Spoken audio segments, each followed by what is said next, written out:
Democratic Republic of the Congo, a fascinating African country, shrouded in mystery and charm, with vast expanses of land and abundant natural resources. Its stunning rainforests, breathtaking waterfalls, and rich diversity of wildlife are unparalleled in the world.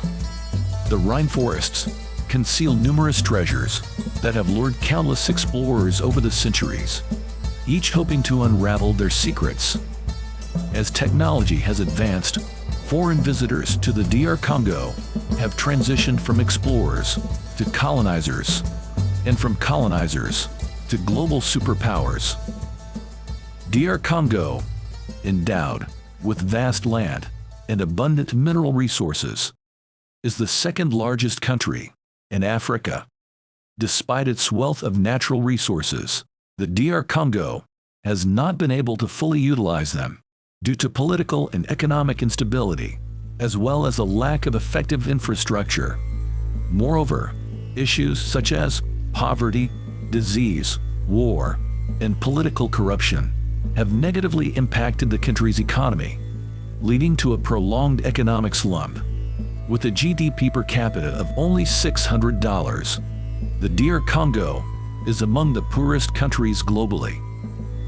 Despite the fact that ordinary people in the DR Congo live in extreme poverty and struggle to survive amidst war and hunger, the country's wealthy elite are amassing great fortune.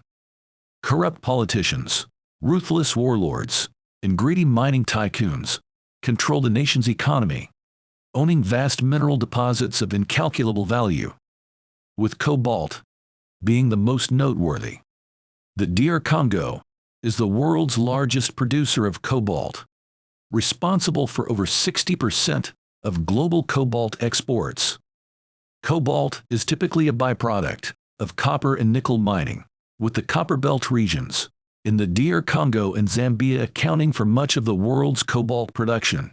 Cobalt is primarily used in the production of magnetic, wear-resistant, and high-strength alloys. It is an essential raw material for manufacturing batteries, electronic devices, aerospace engines, and advanced alloys, making it a vital component in modern technology. Tengfungaru Mining SA, which is commonly known as TFM, is the second largest cobalt mine in the world. The most well-known transaction of the mine occurred in 2019, which was secretly operated by Joe Biden, who was running for president at the time. BHR Partners, a mysterious Chinese-backed private equity fund with a 24% stake in the mine, sold their entire stake to China Molybdenum, another Chinese company, and the mine's largest shareholder, for $1.14 billion. Hunter Biden, Joe Biden's son, owns a 10% stake in BHR Partners, but the funds used to acquire the stake in 2016 were fully provided by Hunter's Chinese partner. It is widely believed that the $114 million Hunter earned from this transaction was part of the bribe given to Joe by the Chinese. Looking back at another transaction in 2016, the largest shareholder at that time of the mine, Freeport-McMoRan, announced its intention to sell its stake in the Tenk project to China Molybdenum for $2.65 billion in cash to help reduce its debt during a financial crisis. Additionally, the mine's second largest shareholder at the time, Lundin Mining of Canada, relinquished their right of first refusal and transferred their 24% stake to a mysterious Chinese private equity fund, BHR Partners. As Hunter Biden owns 10% of the shares in BHR Partners, many people speculate that he was the key person who facilitated this series of transactions. The construction of the mine began in the latter part of 2006, and in 2009, TFM produced its first copper.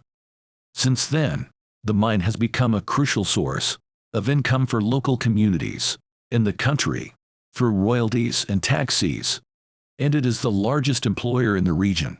Initially, Tengfungaru Mining SA was owned by Phelps Dodge of the United States, which held a 57.75% share, and by Congolese companies Tinc Mining 24.75% share, and Gécamines 17.5% share. Just 1 year after the mine was established, on March 19, 2007, Freeport-McMoRan and Phelps Dodge merged.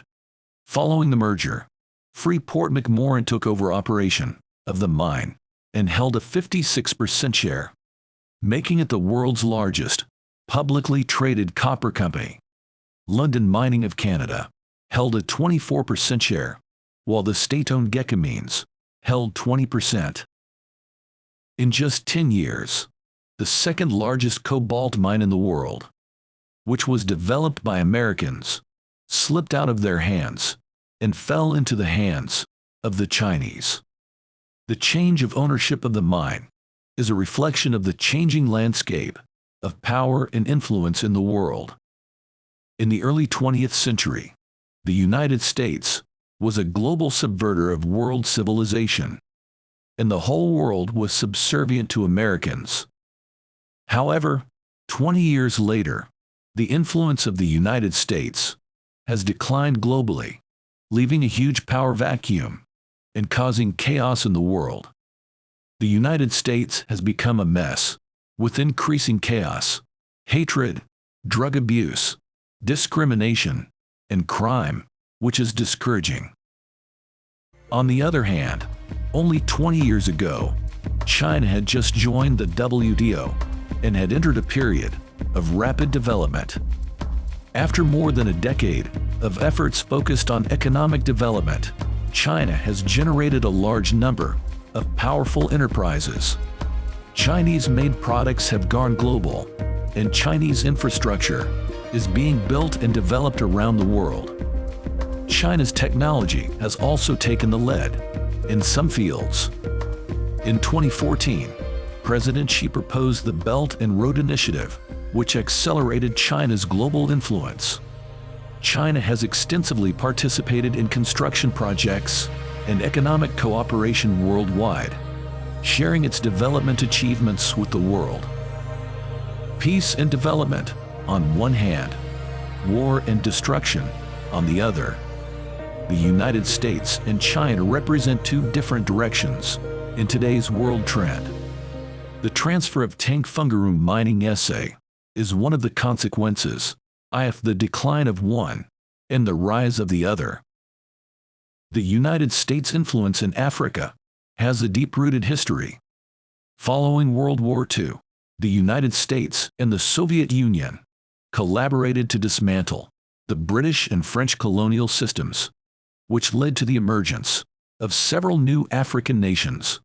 Nevertheless, their partnership was short-lived, and they eventually went their separate ways. The competition between the two countries began to intensify gradually in Africa as the Iron Curtain of the Cold War descended. As early as the 1950s, the United States began positioning itself to compete for resources in Africa. Its aim is to leverage its strong economic capabilities and advanced scientific technology to drive the development of third-world countries. Through the exchange of technology for resources and political support, the U.S.'s efforts have undoubtedly achieved tremendous results, enabling it to acquire many of Africa's mineral resources. During the height of the Cold War, with mounting pressure from the Soviet Union, the U.S. became more proactive in wooing various forces from around the world. As a result, assistance to Africa reached its climax, with the nature of aid evolving from simple political and economic assistance to comprehensive development aid. Since the collapse of the Soviet Union, the United States has been the sole superpower, and the nature of its aid to Africa has changed. No longer is it the generous economic and technological support aimed at genuinely improving Africa's development level. Instead, aid has become a political tool, with new aid packages having much less funding, and often accompanied by harsh political conditions, or designed solely to cater to American preferences. The rise of China has opened up new development opportunities for Africa, Due to China's enormous demand for minerals and energy, there is a broad basis for cooperation between China and Africa. Based on mutual interests, that is, development, the West is extremely nervous about China's growing influence in Africa. Some people label China's economic cooperation with Africa as economic colonialism and a debt trap. However, they themselves only seek to extract resources and benefits from Africa without any intention to develop and advance the continent. They also demand that Africans unconditionally satisfy their preferences and uphold the interests of the West. Their arrogant attitude towards Africa is no different from that of the true colonizers of a century ago. Chinese, on the other hand, have delivered real results. China has constructed over 1,000 completed infrastructure projects in Africa, established more than 40 agricultural cooperation projects, and built hundreds of hospitals without attaching any political conditions. In the location of the story, the DR Congo, China has built 3,600 kilometers of asphalt roads and renovated 2,000 kilometers of railways, laying the groundwork for the development of transportation in the entire DR Congo. As another component of the partnership, China controls a large portion of DR Congo's minerals, including cobalt mines, which are of great interest to China.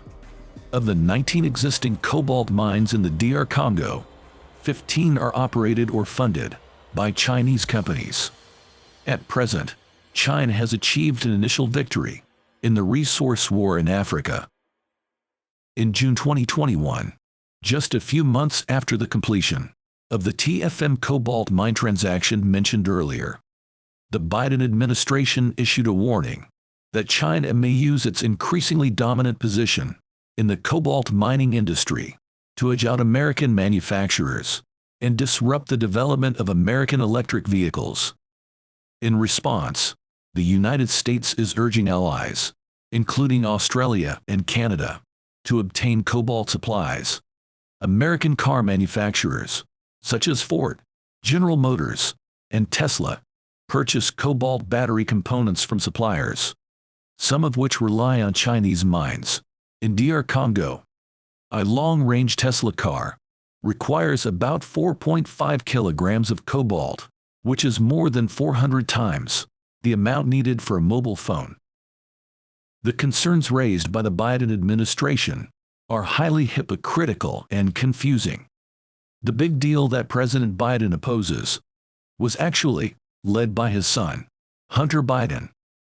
When national interests conflict with family and personal interests, it is possible that the president himself may begin to talk nonsense.